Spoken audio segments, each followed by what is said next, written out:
السلام عليكم ورحمة الله تعالى وبركاته. جمعة wanaagsan waxaa ku soo dhawaataan qisadii asbuuca sheekadii saddexdii dardaaran ee suldaanka. Waxaa la sheegaa inuu jiray suldaan waqtiyadii ka mid ahaa oo geeridiis u soo xaadirtay kadibna waxa uu u yeedhay taliyihii ciidamadiisa si uu ugula dardaarmo saddex dardaaran isagoo leh kow in aysan qaadin marka uu dhinto dhakhaatiirtiisa cid aan ahayn. Laba in lagu daadiyo wadada meesha ku dhintay ilaa meesha qabrigu ku yaallo dahabkii, macdantii iyo dhagxoontii qaaliga ahayd ee uu rurinayay inta uu noolaa.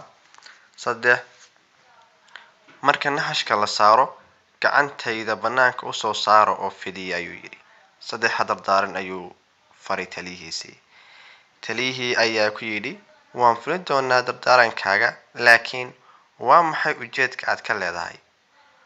Wuxuu ku jawaabay waxaan rabaa inaan adduunka siiyo cashar aanay fahmin ilaa hadda.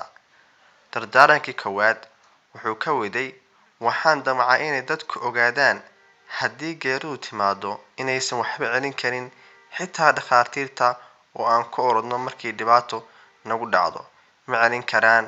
Caafimaadka iyo cimriguba waa laba nimco oo bini'aadamka uusan bixin karin.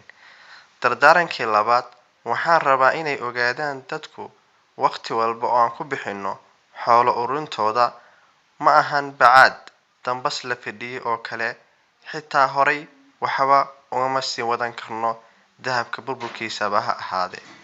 Dardaarankii saddexaad waxaan ka waday ayuu yidhi dadku inay ogaadaan adduunka inaan soo galnay inagoo gacmo maran kana bixin doono